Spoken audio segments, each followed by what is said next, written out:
Welcome back to the Cutty and Govy Show. We're here in downtown Boca Raton. The weather's kind of shitty.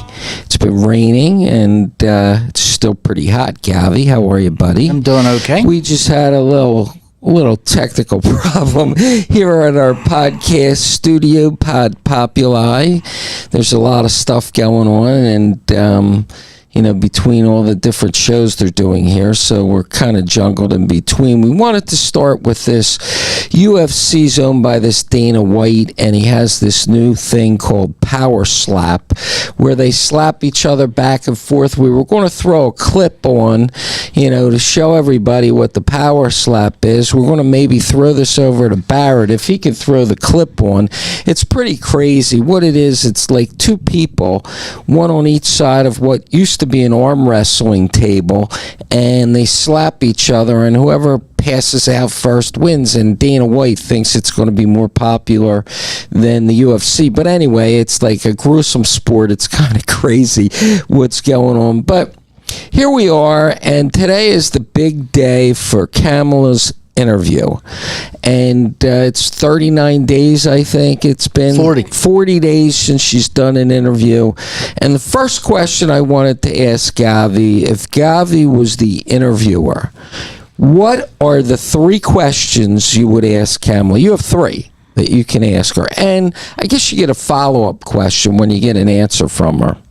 And by the way, she's doing it with her soon-to-be, maybe not, Vice President, Tim Walz, W-A-L, no Z, no T, Z. Okay. Well, there's a couple questions that I would want to know before I ask my questions. One would be the editing of this. Is this the type of thing that she gets time to hear your questions and then gets to think about it, then they can cut it and then give you an answer, or is it a spontaneous answer? Well, let's assume it's spontaneous. If it's a spontaneous answer... But it's really going to be edited. And she's really going to know the questions. Yeah. She's really going to know what... It's a big deal. So she's really going to know the questions. Yeah. And if she does fumble... Tim will be right there to say, here it is. Oh, this is what she meant to say. So these would be my questions. First question would be that you were the tie-breaking vote 40 times, breaking the tie in the Senate, that it was 50-50, more than any other vice presidential candidate in the history of the United States.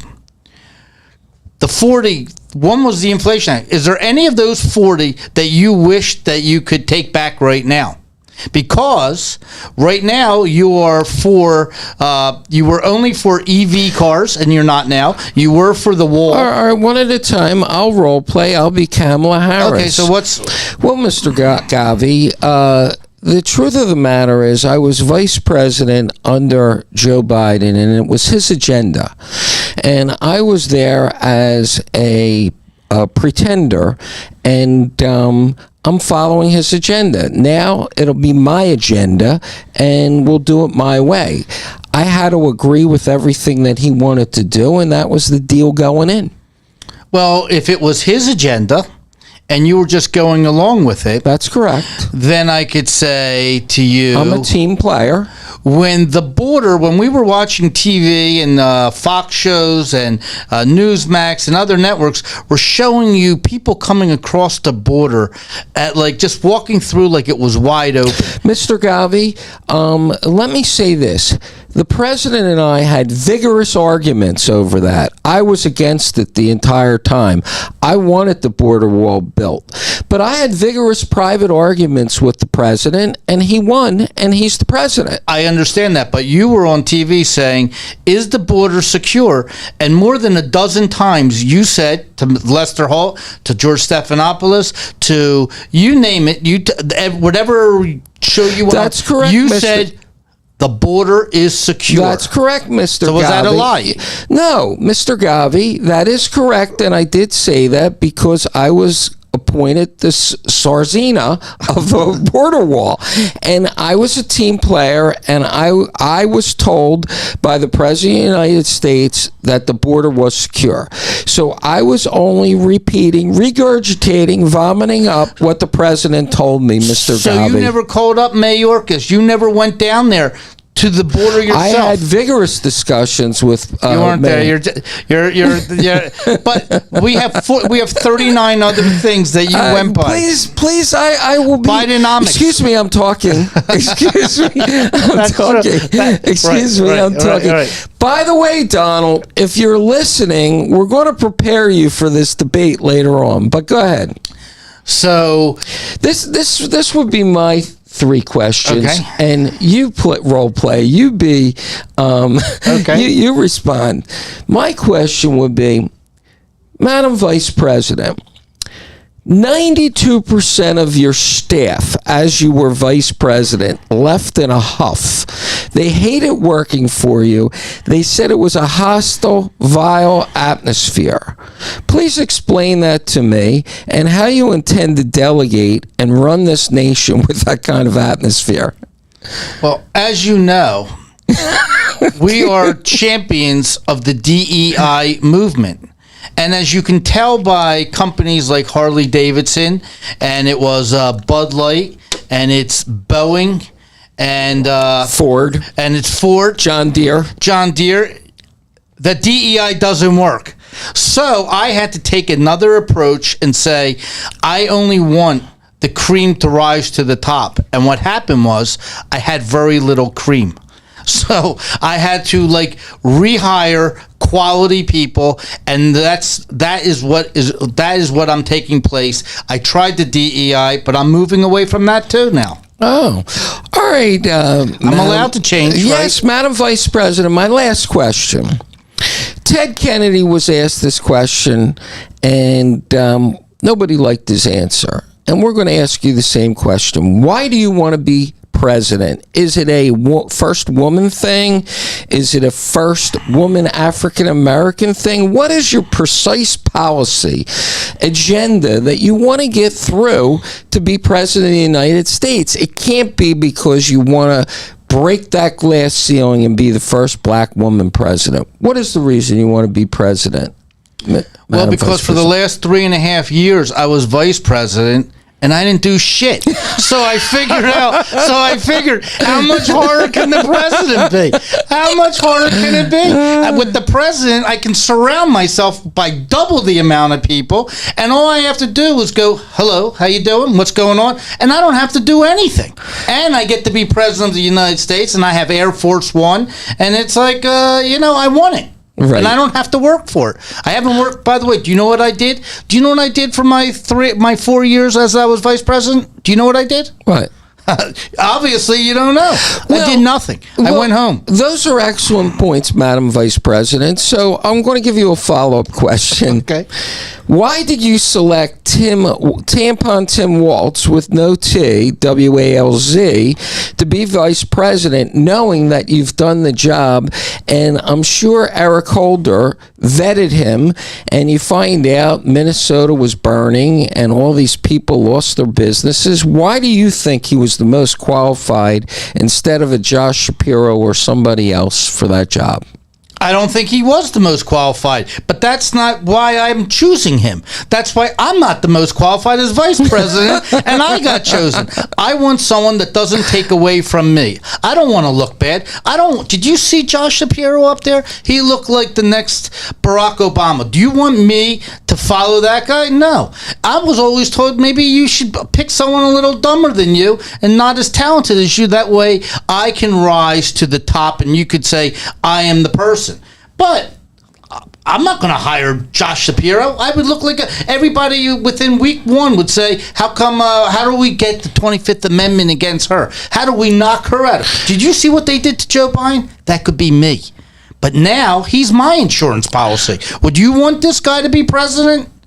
Madam Vice President, I'm Dana Bash, and you've done a wonderful job today. Your hair looks fantastic. Your skin is amazing. And those questions, you really fielded well. Thank you for your time. Now, I want to go on a little bit more. Are you going to ask me a question? Yeah, I want to ask you a question. Okay. My question is, Israel, after still being in the Gaza right now and still like doing army exercises in there, they now have gone into the West Bank for the first time since this war started in October 7th. Do you have any comments, since no one has mentioned it? Joe Biden went from the West Coast to the East Coast. I saw him reach in as he's getting a tan. He said when he left, he has a lot of work to do. He said he was going to try to cure cancer. Well, you're not curing cancer sitting on the beach unless he's putting suntan lotion on to test out some Miss Bash, I'm glad you asked me that question, because the West Bank goes in a circular motion around the East Bank. And then you have the West Bank, and then you have the East Bank, and in between there is no bank. So that's why. It's like a Venn diagram, in the middle. Gaza is in the middle of the circles. But you can go in the circle for the West to the East, and then you have the middle. Right. I mean, that, because I just want to know, someone should be saying, Ukraine and Russia are now, they're throwing, if it was a boxing match right now, for the first 8 months ago, they were jabbing each other. They were just giving a little jab, dancing back and forth. They are now throwing haymakers at each other. I'm sorry, we're out of time. I don't think I can address that. We're going to have another interview in 2 or 3 weeks after mail-in voting starts. So we'll address it in 2 or 3 weeks, Mr. Govy. And I'm lucky that she has the media that is they are working overtime, this media.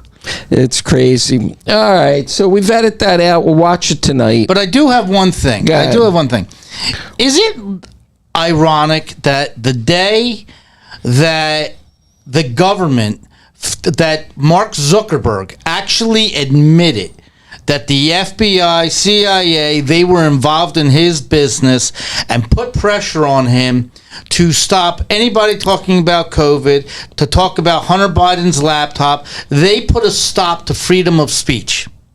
And that same day, you decide that Jack Smith wants to now try Donald Trump again. And it's getting to the point where it's just a news cycle. You are inventing things, and I think that your friend who is doing the debate that's running ABC News, she's behind this. And well, that's an allegation, Mr. Govy, that we can certainly look into. Well, the person that we're happy to follow up on that. You're practicing this debate with, right, works with Google. And the government is investigating Google in 3 weeks. Oh my! We'll have is that called a conflict of interest? I didn't know that. We'll have to look into that, just Mr. Govy. You chose this person to practice this debate against Trump, yet the government is going after her company in 3 weeks. Boy, that's terrible. If that's true, we'll change it, Mr. Govy. But getting back to that and going back to help my friend Donald prepare for this debate. What I think that Donald has to do is he has to find a prep coach to go against him in the debate, some mean, nasty, vindictive woman, so that he has an opportunity to see how it is when she gets under his skin.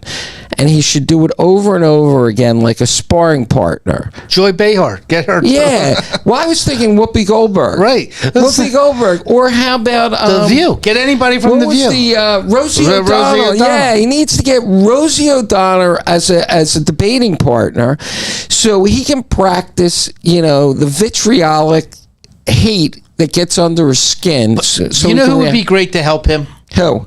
Megyn Kelly.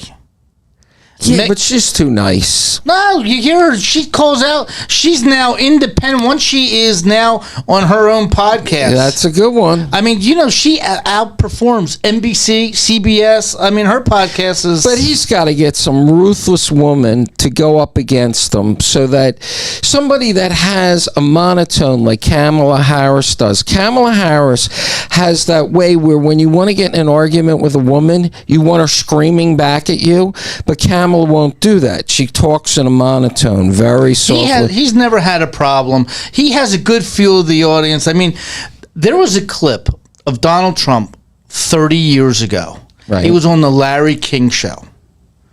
And this is when Larry King was like, I saw that with his bad breath. Yeah. I mean, the guy sits down, moves his chair away, and says, "You have really bad breath." And Larry King looked at him and goes, "No, I'm serious. You have really. Hasn't anybody ever told you?" Now, this is to the number one, like, broadcaster out there, and before he sat down, he insulted the guy. That was great. You have to Google that, folks. I mean, Larry King is sitting 3 feet away on the other side of the desk, and Donald Trump said, "I can't sit here. Your bad breath is knocking me over." And he thought it was a joke, but he goes, "No, I'm serious." You can see that on YouTube. That is so But, you know, some of the stuff that whoever comes out and says anything nice about Donald Trump, it could be that you're against, out of 100 of his policies, you're against 50 of them. And all of a sudden, there's 3 that you want to just come in and say, "I really like these 3 of them." And if you said, "I like them," all of a sudden, the whole mainstream media comes out and attacks you. Robert F. Kennedy's wife, Cheryl Hines, look what they did to her. It's terrible. Cheryl Hines is an outcast now. They're going to blackball her in Hollywood. She is blackballed from her, because her career because her husband was running. And by the way, all he wanted to do was run for president and get a fair shot, and they didn't. I wonder if that's in the prenuptial agreement. She knew that up front that he was going to run.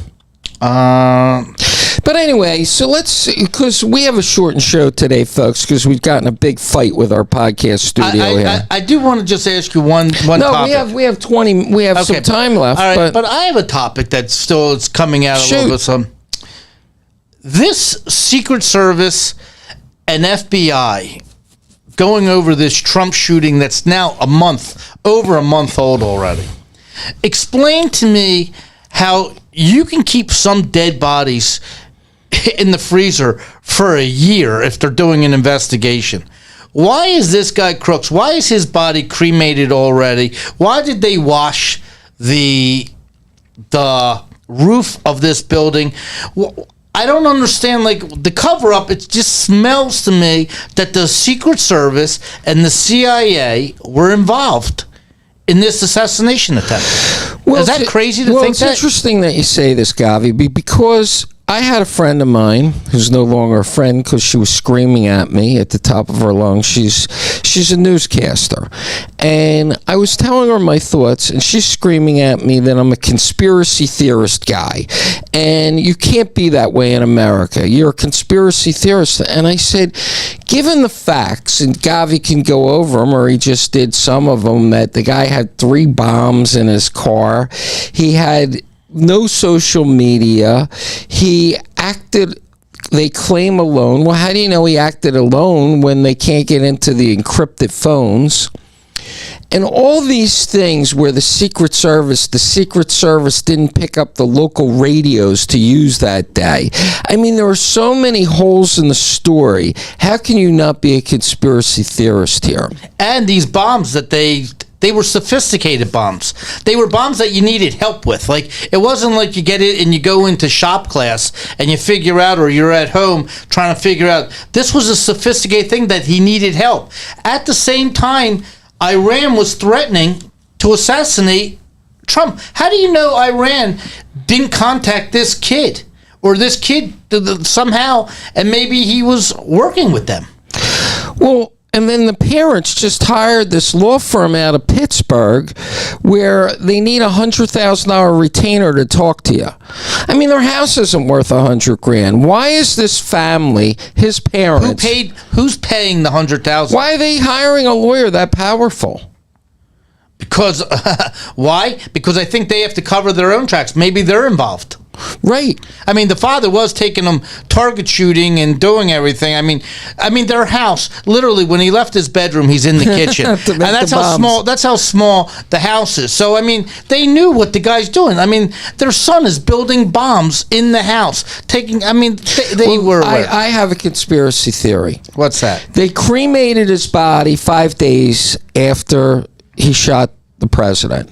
They cleaned the roof, power washed the roof, so there would be no DNA evidence on the roof. How do we know that was really crooks on that roof? because the CIA and the FBI told us it was crooks? How do we know they didn't grab this creep Crooks at 4 o'clock that afternoon, shove him in a van, and put an Iranian or a Russian assassin sharpshooter on that roof? They cremated the body. We have no way to know if it was Crooks.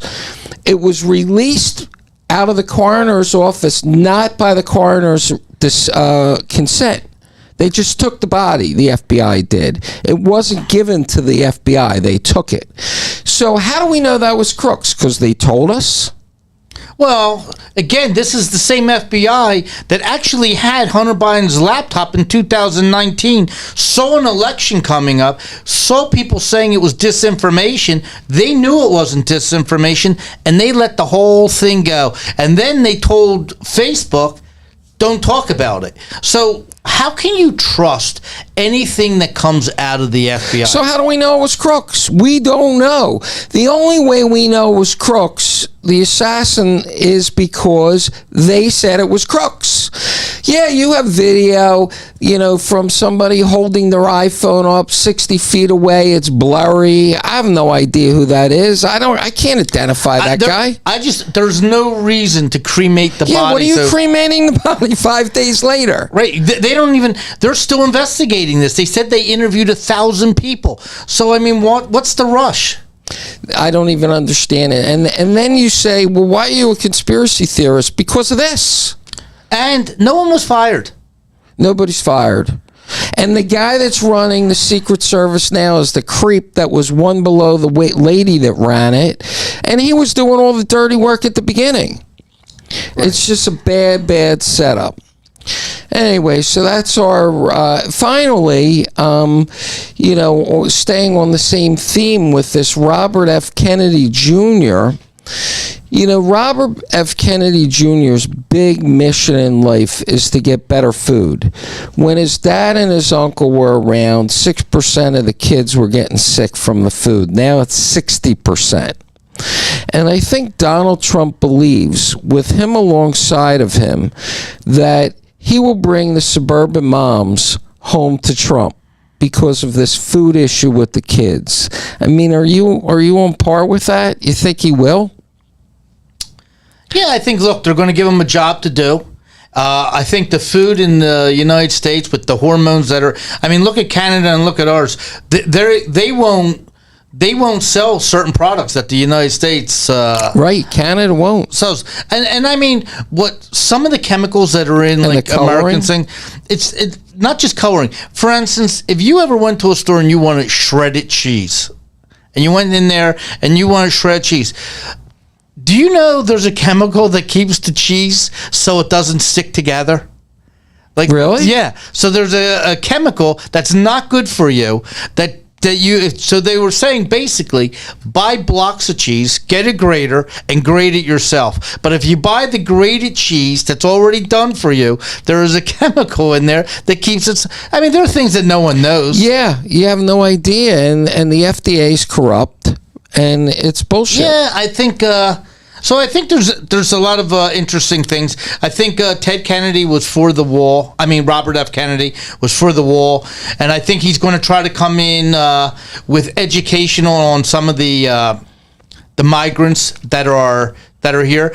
Just to give you one today, and this is a big thing that Kamala Harris is going to have to deal with. All these people that came across the border in April or May, June, July. Well, now it's going to be September, and these kids want to go to school. There was a school bus just today where 20 men got on the bus with a bunch of 5 to 8 year old kids. The parents went berserk. Who are these people coming on a bus? Then who's educating these people? If you have 1 million students that you have to now some never went to school for the last 4 years. You got to put them in school. They don't speak English. Who's teaching them? Who's suffering? By the way, if you look at the Chicago schools right now, they're reading at a 3rd grade level. People that are like 16 years old. So how is that going to help? How's that going to help our kids get ahead when you're throwing in 5 and 6 extra kids per classroom that don't. And the teacher's going to have to spend more time because these kids don't speak English with those kids, rather than the kids that have been here for a while and their parents are paying taxes. Or how about if it's a 15-year-old boy that's now in the class with a 12-year-old girl? Yeah. And their cultures are different. Just like I said, if you saw someone kill a dog and eat a dog in this country, you go to jail. Right. But if you were in Thailand... Michael Vick, remember that? Yeah, but you're not going to jail in Thailand. So their culture that we're expecting these people from Venezuela, I mean, they're doing things that we're just not used to. And you know, Harris and Biden own it. You know, all this MS-13 guys that are coming in here. When Venezuela emptied their jails, and they're all here right now, it wasn't hard for them to say, listen, anybody who comes from Venezuela, comes to the border, we're not just going to release them into society. We got a heads up that they're criminals from their jail. We are going to hold them here, and we're not going to process them in there.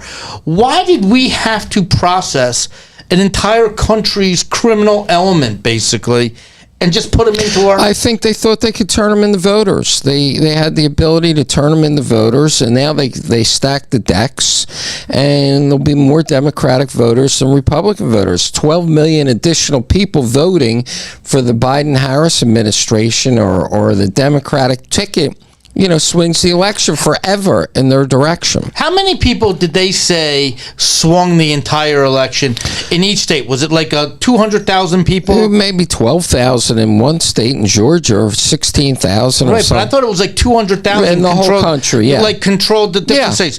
Well, if you got 15 million people or 14 million, why can't you just go up and take 1% of them? 1% of them, and say, these are the states that I need you to go to. And by the way, we'll bus you and we'll fly you in, but you're voting. And you don't need a picture ID in a lot of states. How does anybody fight? I don't understand how you fight that. How can you be Democrat and then say, we don't need to show ID? But then again, this is the same party that has Kamala Harris that didn't get any votes. She was the last person, when she was the first person out against all the other Democrats. Easy, I'm a Democrat, Govy. Take it easy. Piss Pot Pete. You name all the people she went against, they kicked her out first. But then the saving grace was Joe Biden said, I will hire a black woman. And all of a sudden, they had a choice. It was either Kamala Harris or this congresswoman from Florida. Yeah, the mayor of Philadelphia. No, but yeah, or it could be the Levin. But that was then. But now all of a sudden, Kamala Harris gets chosen. Now she doesn't say anything that Joe Biden's sick, even though she knew that he wasn't there. She waited and waited, and they said to her, "Don't worry, we're going to throw him out there on that debate, and when that debate's over, it's all you, baby. It's all you. You're going to become president without ever winning a vote." Well, I have a question for you, Govy, because we don't have a producer today, and we have no idea when the show's over, when they're shutting it off. Donald Trump's down by 4 right now in a national poll. I saw that this morning. I don't know how accurate it is. He's down by 4 points, which is just so hard to believe. So let's assume with 2-3 weeks left in the election, he's down by 4 points. Can he dump Vance and bring on RFK Jr. or somebody else? I mean, no. like spice his ticket up? No, I mean, how does he, if he's down by 4 with 2-3 weeks left to go, what does he do? He's like Mr. T in the ring with Rocky. I mean, he's losing his mind. There's plenty of time to go. Plenty. 69 days. 69 days. The world keeps going on. She's going to have to talk about... Why? Well, because all of a sudden, if you got a bunch of illegal immigrants that came across and killed 5 students in 6 days from now on a bus, she's going to have to talk about it. She won't. She's going to have to talk about it. But she won't. If Israel right now drops a bomb on the West Bank, she's going to have to talk about it. She won't. If Iran bombs one of our army bases and 10 soldiers were killed, she's going to have to talk about it. She doesn't. Then she'll lose the election. What can happen is Joe Biden will stumble onto a stage and he'll talk about it. And she'll just not say a word. You don't see Joe Biden. You don't see anybody. He's on a beach. I did see him. I saw him today. He was on a beach. Look, this is his deal, and I'm applying for a job like this. You work a week, you get 3 weeks off. You work a week, you get 3 weeks off. Don't forget, when he's on the beach, the presidential office moves with this guy. He's still the president. You know, you asked the question earlier. You said, Kamala Harris, why does she want to be president? So this is all she knows. She knows that she's done nothing for 4 years. Nothing. Matter of fact, kind of embarrassed herself on a couple of these things with her word salads. Right. Didn't stop her. Then she looked at her boss. And she knew. She said, this guy. It's a great job. This guy is a punching bag. And look at him. They love him. Oh, if my expectations, if the bar is Joe Biden, she said, I can handle that. And what do you get paid for that job? What, $400,000? Is that what you get? Plus free house. Insider trading. You get government housing. Insider trading. You get governmental transportation, Air Force One. You get a government limousine. Yeah, I mean, you have very little expenses. And you get to know when the video's going up or going down. Right, you have insider trading that you give to your cousin or your nephew. But do you think Joe Biden knows what do you that got, do you think he knows it's football season, Joe Biden? I do. I think he follows football. I think that Joe right now, he was mad, and now he's relieved. He's on vacation. But his son his trial starts in 2 weeks. I don't think anybody cares. I don't even think it'll get covered. The press will bury it. He'll get convicted. Nothing will happen. And the week before Joe leaves the White House, he'll pardon him. It's a big deal. He'll take a conviction, and then he'll get pardoned. How do you feel about that Jim Jordan in Congress? He is now investigating the judge, Marshawn, his daughter, who works for Schiff and Pelosi and a bunch of other Democrats, that they made $7 million they got. And her dad is the one trying to put Trump in jail. Well, let me explain it to you. Unless you're a Republican like Peter Navarro or Steve Bannon, you go to jail. Marshawn, nothing will happen to him. It'll just get washed under the rug. The Supreme Court even said they can't use the trial that they did because so he's still going through with it. And that I don't understand. Today the Supreme Court said all this giveaway of this money, to pay off these student loans is no good. Right. They're getting rid of that. There's no forgiveness of student loans, and I didn't follow it that far. How many student loans did they forgive? Couple 100,000? More than that. Oh, because how's that move the needle in an election? I mean, what are you buying votes there? Yeah, he's buying votes there. Last week on Tuesday with Trump, I think he is medicated. He is. I watched him today. It's hard. It's hard. You know what? It was a golf show. I would have thrown in the towel once I was sitting in a court case, and I said, how long am I going to be here? And they said 6 weeks. And seeing Letitia James making fun and brag, that would have did me in. But this guy just kept going. It was some random golf show. I watched it last night, actually. He was at his golf club in Washington, D.C. And, some guy was interviewing him for 15 minutes, and the guy was like so lethargic and moving so slow in his speech and his conversation. It was like, this dude is on something. He's really juiced up here. He wasn't juiced up high. He was juiced up low. He was like in low gear. Right. He needs something good to happen. He needs like Kamala to fuck up tonight on our interview. It's almost, they set this bar so low. I mean, come on. How is she going to mess up tonight? Well, how do you mess up? If they edit it. If it's edited, how's it messed up? It can't be. Right. You can't do that. I think it's time to go into a couple football picks right now. Go ahead, Govy, because we're running out of time and we have no time. Pros we have nobody shutting us off. It's college time right now, okay. So we got a couple college picks. So, well, wait. It's still preseason, or this week's it's the over. first? It starts the following week. Okay. They get a week to prepare and everything. What happens Monday night, the holiday? Is that a real game? No, that's going to be college. Okay. And then it starts the following week. So in college, even though I'm down here in Boca Raton with Florida Atlantic University, I'm going to go with Michigan State -14 over FAU. Interesting. They are not as good. They're not their basketball team. It's in Michigan State. Okay. Then, one of my success stories from last year, my success is always betting against Temple University in Philadelphia. So no matter what the points are, bet against Temple University.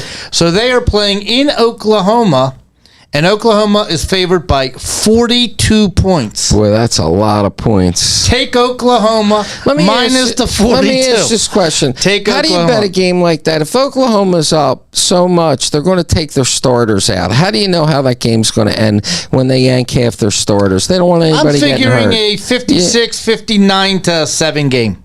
Really? How do you bet a game where you know the starters are coming out? You don't know what's because their fourth string is better than Temple. They're fourth string. So you take Oklahoma minus 42 over Temple. I like West Virginia getting 8 points against Penn State. Okay. Against Penn State. I don't know what Penn State looks like this year. So I don't think they're going to cover. Right. And a big game for Mario Cristobal is like his whole season's almost coming on this first game. I like the University of Miami minus 2.5 against the Florida Gators in Florida. We're up north, in North Florida? Yes. So that's an interesting. You like the Gator? I like Miami. Miami's going to be a good team this year, I think. So I like them. All right, Gabby.